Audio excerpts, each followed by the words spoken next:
How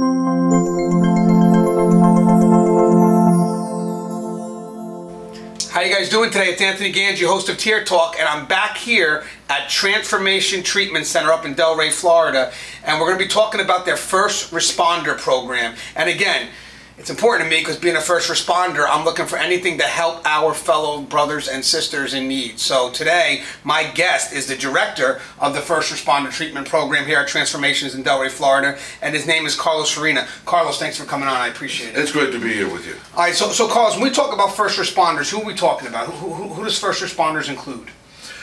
Here at Transformations, we include first responders, everyone who helps the public. Since you and I had a conversation earlier about you're in corrections, they are the forgotten men and women. They've always been. I spent 30 years in law enforcement, but I will tell you that, I would hear all the time the correction officers, saying, well, you guys get all the glory, you guys don't get all the thank you. The firefighters get all the thank you too. Hey, thank you for doing this, thank you for doing that. Well, who thanks the correction officer? And I spent 7 months as a correction officer. It's a tough job. I think that it's among the toughest of them all, if you want to ask me. Well, actually, it's funny because we in corrections are always talking about the fact that our work is done in the shadows of justice, and we're barely ever recognized by our own people, let alone being recognized by the public. And then when we talk about first responders, we like to be part of that first responder family, and we're talking about like police, military, EMTs, firefighters, and as well as corrections. And that's why when you guys developed the first responder program, and I noticed that corrections was a big part of it because there's people behind the scenes here like yourself who worked in corrections, I said, you know what? I got to go out to Florida and I got to find out what this program's about. So again, you are the director of the First Responder Treatment Program here in Delray, Florida, Transformation. So is there kind of a different approach when you're dealing with first responders? Is there like a different approach than dealing with the public? Like when a first responder needs help, that means they have to admit that they're vulnerable. So how do you get someone to admit that they have that vulnerability, especially someone like a first responder? That usually belongs, to the individual, to be honest with you. In our business, whether corrections, firefighter, police officer, EMT, dispatcher, we're really not supposed to have problems. And when we do have problems, who do we talk to? Who do we trust? I will tell you that when I spent 4 years in the Psychological Services Division with my department, Broward County Sheriff's Office, and I will tell you that so many guys, off the main road, they would say, hey, Carlos, can I talk to you privately? I said, well, come to my office. No. I just need to talk to you privately. There's always a stigma that if you have a problem, whether you're corrections, fire, law enforcement, whoever, that if you have a problem, you are all of a sudden some sort of a defective toy. And, in our business, being a quasi-military and working in unity with other people, it's a team effort. And so we wouldn't want to be seen as that we cannot be trusted to do the job. So when we are going through problems, whether it be family, whether it be at work, whether it be personal, an addiction, whatever that may be, we see that the first responders see that as a sign of weakness. Right. And we're not supposed to be weak. We're supposed to be strong. Well, we're our own resistance wall at the very beginning when we need help. I agree with you. We cannot, or we feel that we cannot admit that we're vulnerable. So we wind up building a wall of ourselves. We build it ourselves. And then unfortunately, now I agree that you need someone that they can relate to say it's okay to feel vulnerable, but we have to work at that wall piece by piece. You're not just going to remove that wall at one time. You're going to pretty much take it brick by brick. And when we talk about trauma that first responders face, what type of trauma do you feel first responders are prone to? But what type of trauma do you feel is something that they kind of have to deal with on a regular basis? A trauma is an experience. So people think that because someone's been to war, or someone is a law enforcement officer who is involved in a shooting situation, that those things are the ones that create trauma. Trauma can be an experience, any experience. People have traumas all the time in flying, when they're in an airplane, when they're in an elevator, when they're driving their car, they get involved in an accident.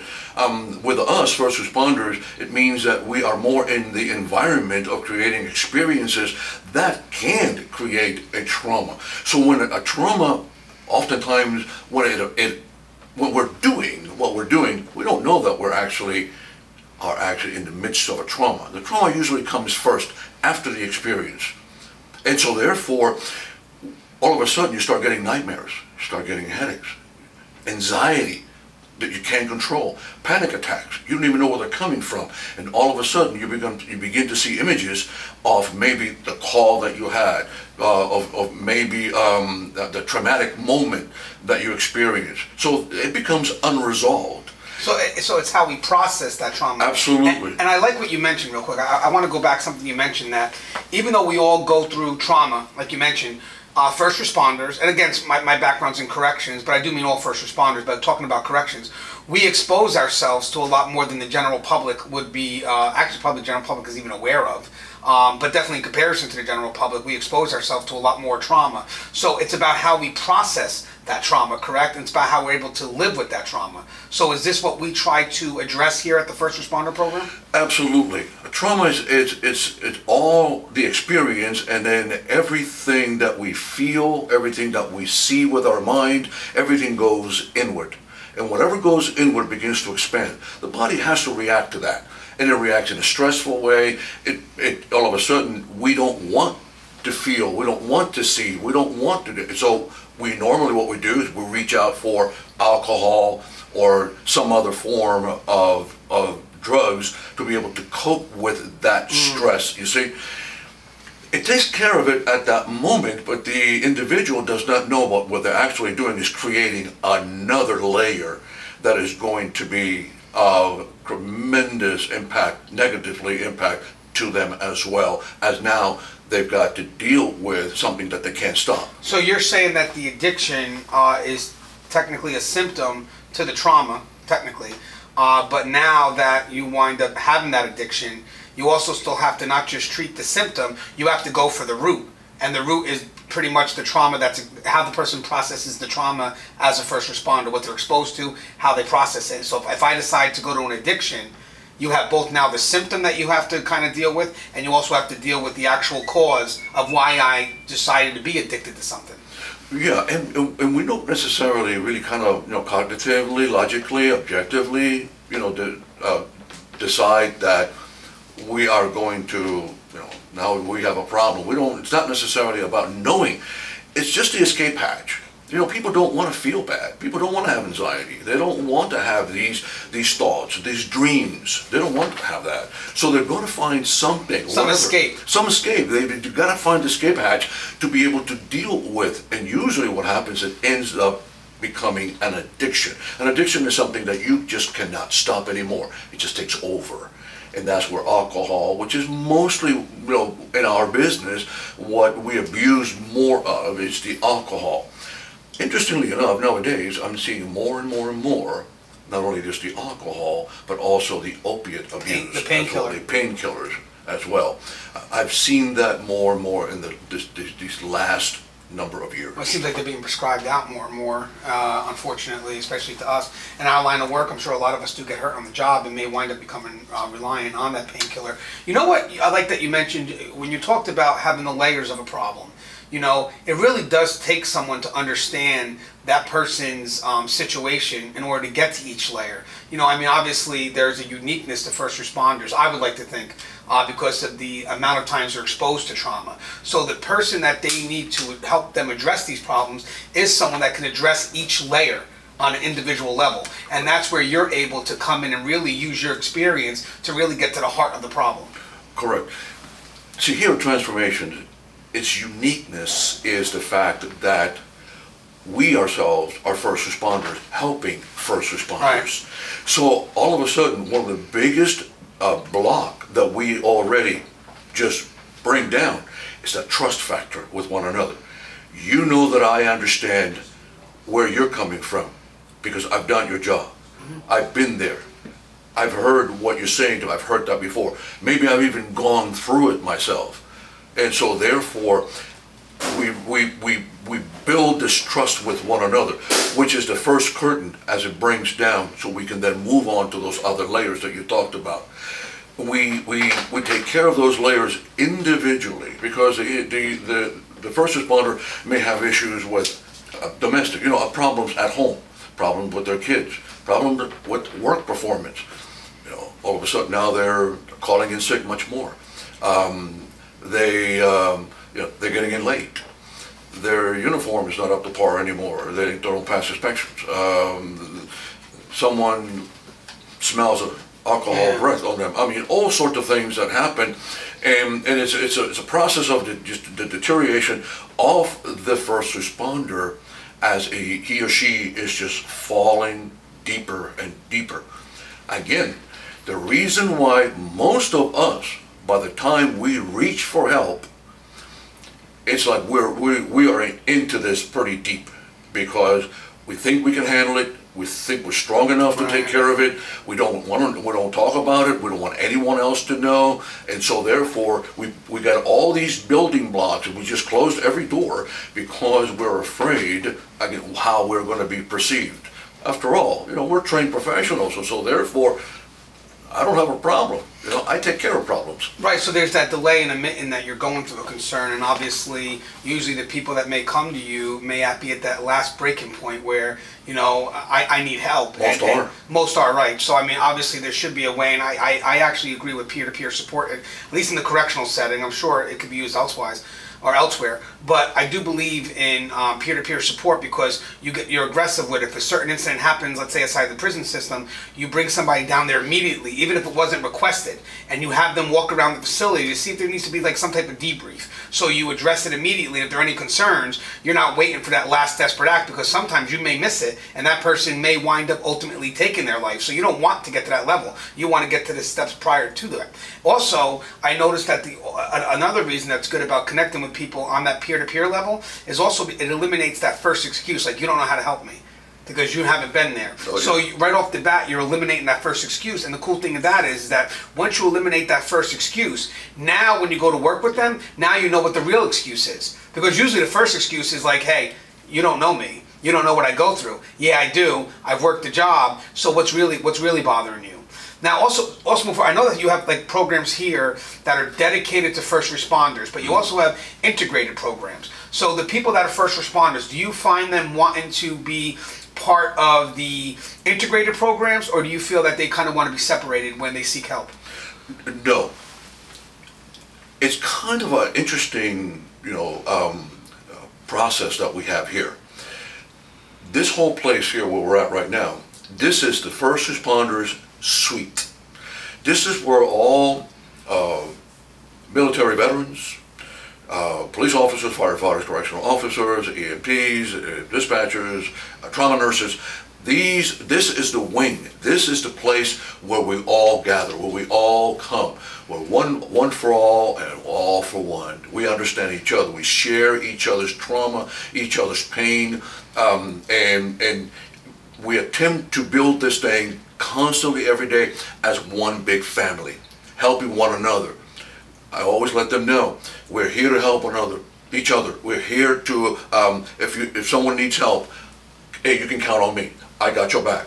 You can talk to me. It's not about, once again, shutting down, but it's just taking it all out. Instead of going in, now here we bring it all out. We want the first responder to integrate with the rest of the facility, the rest of all the civilians. And because, when they leave here, they're going to go back and part in civilian, life as well. So we don't want to, segregate anybody. We encourage that process. However, of course, here in this facility, they feel differently because they know that they are understood. Right. So that's the beauty of it all. And we use a lot of approaches that we use here, and I mean, it goes from the talk therapy to short exposure hypnosis therapy. We do every Tuesday, every Thursday. We do progressive relaxation, stress reduction, because in our business we lose the ability to relax. We're always on the go. We're always, hyper vigilant. And, even when we're driving, even when we go to a restaurant with our family, it's just part of what we do. We are hyper vigilant and aware of our environment. And so what happens with us is that we lose that ability to say, hey, you know what, relaxing is very important. And we let them know that once you leave here, this whole thing about, you know, putting some earphones on, putting some nice relaxing music, or maybe some guided meditation, do that on a weekly basis, because it's going to help you tremendously. And so they learn to relax, to be able to deal with, adapt, and, you know, create this lifestyle that they can do the job, but they're human. You know, we're all human. We're all vulnerable. We're all vulnerable. And when we speak of, you know, again, I'm always going back to corrections, but again, I want, sure. when I mean this, I mean the generalized first responder. Just my experience happens to be in corrections. In October, we had a big riot in North Carolina. 4 staff members were killed by 4 inmates that tried to escape. Now, outside of the 4 staff members that were killed, and I'm sure their families who have been devastated, plus the people behind the wall who knew them well, these officers or these staff members now have to go back to that environment, which I'm sure is going to have the stressors, you know, of a potential riot which could have occurred, the death of 4 people that they loved and respected. So they don't have the escape. Like if I had the death of a loved one, let's say I went to the movies and something traumatic happened at the movie theater, I could always avoid going to that movie theater. But these first responders cannot avoid going back to that scene. So how do we help them deal with the stressors that we can't protect them from? You know, you made a very good point, because like in law enforcement, you know, we have a police officer that gets shot and get killed. You know, we can say, hey, listen, I don't want to work in this district anymore for a while. It was my buddy, I work with him closely. You know, can you switch me to another district? And I'm somewhere else, you know, doing my job. But corrections, what you explained, I've got to go back to that building. Yeah. I don't care if it's at the 2nd floor, 3rd floor, in the east wing, west wing, it doesn't matter. I'm in that building. I'm in a contained facility where these men and women, you know, tragically lost their lives, and for the most part, you probably knew them, and so it is a constant. That's the real problem with it. Doing that is going back to where when that scenario happened, is that you are now constantly reminded of what happened in that facility, constantly. So how do you process that? You're trapped. You're trapped. And unfortunately, that is one of the negatives of doing such a job as corrections. People ask me all the time, hey Carlos, that job, I mean, law enforcement must have been really rough. Okay, as I tell you, you know what was really rougher? The 7 or 8 months that I spent as a correction officer in a county jail. That to me was really rougher. You know, when I heard the door behind me slammed, you know, boom, I became a prisoner myself, you know, for the 8 or 10 hours in there with these people. And these people that, they didn't like me, you know. I was the guy who was doing the, controlling them. And so it's like, you know, sleeping with the enemy every single day for 8 or 10 hours. You know, you're right there. And, at least with firefighter, police work, you can kind of, you drift away, separate. There's many other ways of being able to diffuse with this stuff. Corrections and stuff. Right, so like for corrections, it's more about, you know what, I can't protect you from the stressors, so we have to teach you how to cope with those stressors, how to adjust, knowing that they're in the environment so it doesn't affect the workplace. Because don't forget, if they're not able to feel comfortable at their workplace, we rely on them too. You know, I'm dependent on my brother and sister, so if you're not mentally able to handle the job, you're going to make the whole facility vulnerable. So you're right, it's totally about understanding that there are stressors, they're going to come out. We got to find out if you can process that, and if you can process that, and if you can work, in a manner that's productive. Yeah. Usually when they come out, usually when these stressors come out, they usually come out in the wrong way. Usually it's going to be an acting out kind of stuff. It's going to be punitive. Usually the reaction is going to be a punitive one. It's, someone used a little more force than they should have, against someone coming in late, their uniform not being up to par, calling in sick excessively. Right. These are the things that unfortunately call the negative attention to the correction officer. And so it's something we should be aware of, though. No question about it. No question about it. I think that not noticing that or neglecting that can bring some pretty dangerous consequences. So it's something that command needs to be very much aware of. But the approach should be a little different. I believe that the approach should be a little different. I know there's high expectations.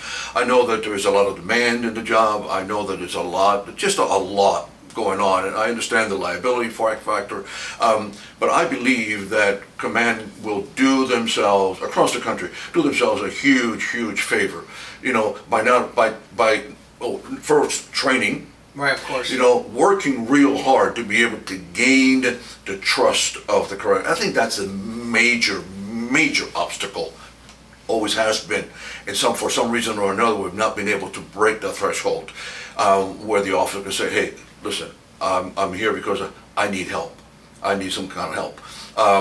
Because they've heard about somebody else get in trouble when they did that. Right. They asked for help, which may totally be a myth. That's right. It may very well be a complete myth, and yet, but they hear the hearsay, and unfortunately, and again, it goes back to the trust factor. When we get the officers here, I would love to get these officers here, these correction officers here, way ahead of when they do come in. They come in, they're broken. Family is in shambles, their children, just family nucleus is disintegrated. They're in trouble legally, at work. So we get them here, at the depth, real deep, in their process. Which makes it obviously a little bit more complicated. I'm not saying it can't be fixed, but it's not why it's breaking, it's already been broken. And I understand that the quicker you get to it, hopefully in the process of why it's breaking, you're able to adjust things at a more immediate level. But once the damage is done, now it's, in some cases, it's how can we go back and adjust to that damage and move forward, as opposed to the process of what we're breaking. Well, okay, there's still things we can fix. But once the damage is in, now we have to adjust to what's broken. Right. We may not be able to fix the legal stuff, right. But we can definitely help the individual. Again, we're going back to the keyword processing. Exactly. Is there any different way that you treat, let's say, younger, older, female, male? Is there any different approach to treating different individuals based on either age or gender? No. Okay, so it's pretty much a universal approach, because as I'm saying, trauma that could affect anyone the same way, right? So why trauma doesn't affect a male different than a female, or a younger person different? Trauma is trauma. Trauma is trauma. Absolutely. So now I'm assuming that we have, unfortunately, a lot of people that get the help, find the help, but unfortunately through, greater powers than their own, they relapse. What are the causes of relapse for a first responder? Like, what's the general causes, you believe? The causes of relapse vary. They vary. It's all about where the individual does not do the work that they need to do. In other words, they fall short of their responsibility. So are you saying that during their first time in the treatment, they haven't committed themselves fully, or are you talking about when they're released? No, after the discharge is when there's certainly in recovery, there is responsibility. And we identify those areas of responsibility where the individual, they need to mature, they need to grow, they need to do. Recovery is about taking action. It's not about just laying down and just, letting things happen. It's about creating things, and we give them the tools in here, and so that they can follow through. It may be an issue at home. It may be going to support meetings. And there's an area right there, support meetings. If you were to ask me, what are the toughest part for me as a clinician to instill in these first responders that they must do, is going to a support meeting. Oh, Carlos, I don't want to go to a support meeting. What if this, and what if that, and what if they see me, and what if I arrested somebody, and what? So therefore, I said, well, listen, there are a number of groups, support groups that are first responders, and we're law enforcement, correction, firefighters. Find those in the big cities; they all have them. So a lot of them don't even know that. But getting some of these first responders to a support meeting, that's usually the toughest part. I like what you mentioned real quick about the fact that they're not aware, and that's why we're doing a show like this. Actually, it's to make them aware that there are services out there, and that if you need help, it's okay. You can achieve the help you need. But unfortunately, we're trying to, again, defend against the myths of, the vulnerability and having your job in jeopardy. And what most people don't realize, that is a myth. If you need help, it's in the agency's best interest to send you out. That's right. Because if they do not send you out and something happens, there's the liability of it all. Correct. And that's why I believe a lot of agencies should be partnering up with peer-to-peer who can refer them to places like transformations. Because now you have the immediate level of, we address something, and then after we addressed it, will this person need help? So, like if you remember the riot that we had in Delaware, there's going to be a lot of animosity with the officers and the inmates, and a lot of the animosity could be generalized animosity to inmates who weren't even involved. So before management pops the doors, and I'm talking about after the investigation's done, there's still one more thing they have to do, that tension. How do you alleviate the tension? And that's where you need teams, and in case if need be, those teams are meant to refer to treatment centers like here, so you can actually make an attempt to get them to debrief to alleviate the tension. So obviously you would believe wholeheartedly, right, that that's something that management should invest in. 100%. 100%. It's to their best interest to do so. Because if you have, an employee who knows that somebody's watching their back, their personal back, it makes for a pretty productive employee. Right, and that also shows that we're being preventive and not just reactive. Right, and preventing is the key. Well, we just talked about that when we're talking about someone that's breaking as opposed to broken. That's right. You want them while they're breaking, not when they're already broken. Not when they're already broken. Because sometimes, when we get to that stage of being broken, it can be very dangerous. Let me put it that way. Right, because now you have just be dangerous. It's more about adjustment now, as opposed to really getting out there at that time and really making the changes so you can stop yourself from getting to that low level. Now, when we talk about relapse, right?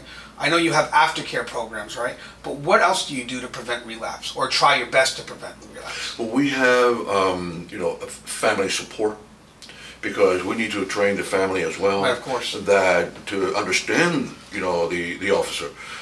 Oftentimes, you have significant others saying, I don't understand you. Why are you behaving this way? Why do you do the things that you do? And so, the individual, the first responder doesn't really want to take the time to explain all that stuff because, well, you don't understand. You just don't understand. You just don't understand. My job is very stressful. You don't know what I deal with on a daily basis. And so they just continue going deeper and deeper and deeper and deeper into the ocean. So we have the family up. And one of the things that we do, we have a very, very strong alumni program here. So these are individuals that come back? No, these are individuals that can actually go into the computer and connect with all other alumni in the first responder program that we've had here. And also, we're on the phone, they're just a phone call away.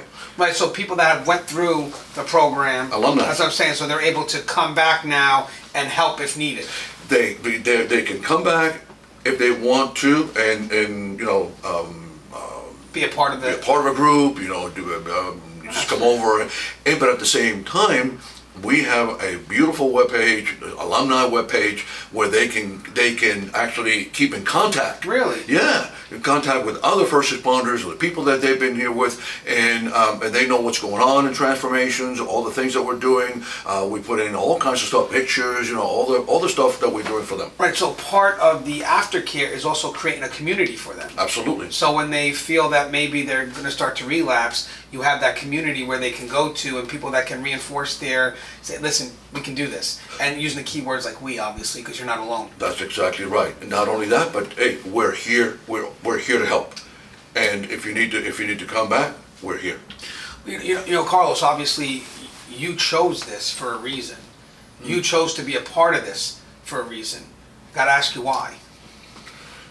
Yeah, I spent 30 years in law enforcement. Lost buddies, to this disease, and so it's a personal thing for me. It's a personal thing, and I want everyone to know that it is a personal thing for me. That when I'm helping these men and women, that is all coming from the heart, and that these guys never had a chance. They never had a chance for someone to help them. And you want to give that chance to. We want to do that. We want to give that chance. Life is great when you learn how to live it. It doesn't have to be that way. And I want everyone out there, watching this program, to know that that we are here for you. That we understand you. We understand the pain. We understand what you're going through. We understand that this can be pretty dark and pretty painful. You are not alone. We're here to help you.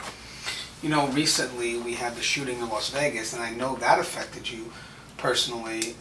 If it's okay, I'd like to ask you to share a bit of the story. So, during the Las Vegas shooting, how were you affected by that? Well, I was deeply affected by that because both of my daughters are wedding planners, and so they were in Las Vegas for a 1-week seminar, and they have bought tickets to the concert, and I was about 1:15 in the morning, and I was at Florida time, and I was asleep, and the phone rings, and I look at it. It was the phone of my youngest daughter, and I said, well, hello, and the next thing I hear is them, my oldest one now, who had my youngest phone, and screaming on the phone, Daddy, they're shooting at us, and they were running, they were screaming. I could hear the screaming, and I could hear the actual sound of the automatic weapon in the background. So, needless to say, that was a very intense, scary moment, for me, because 58 lives were lost. I'm not counting, the shooter. I'm counting, civilians that were lost. 58 lives were lost, and the oldest victim, 64-year-old Patty, literally died in the shoulder of my oldest daughter as they were in a truck heading towards the hospital. And interestingly enough, as God, and I don't know what, I feel in my heart that it is, because the good that I attempt to do in this world, I know that somehow it's compensated. And would you not believe that the driver of that truck, where my 2 daughters were and other victims were, the driver was a former Marine, and the co-pilot right next to him was a firefighter. Out of 22,000 people, trained to respond. And you imagine, 2 first responders right there. Because it's in their blood to respond. And what's funny is I was having a talk with some of the people that work here, and they wanted to make me aware that the treatment is not just for the people who are the first responders, but also for the families who are affected by the lives of, the first responders. So, hypothetically, if your daughters needed help, this treatment center would be open to them. Absolutely. And interestingly enough, as you know, the FBI was involved and all of that, and they're getting treatment. They just recently came back from Las Vegas. I sent them back for the reunion, and they're already planning to go back to a 1-year reunion when all the victims get together again. So this is very therapeutic for them, and I want them to do so because like I said earlier in the program, it's about releasing. It's about releasing everything that goes inward and constantly goes inward. It has to expand somewhere, and if you take in all that negative, the negative has to expand, and the negative now turns into destructiveness. And this is where addiction and all the other things that can destroy a human being takes place. Well, on behalf of obviously my show Cheer Talk, and also Transformations, who you are a big part of as a director of the First Responder Program, I got to thank you for your continued dedication to the field. Way past 30 years, and now it's not just you being out in the field, you're actually helping those who are affected by what I'm sure you have been affected by. So you're giving back in a tremendous way, and I think the public needs to know that. So thank you, sir. My pleasure. Carlos Farina, was a pleasure and an honor. It's a pleasure meeting you, my brother. Thank you for being here with us. Thank you.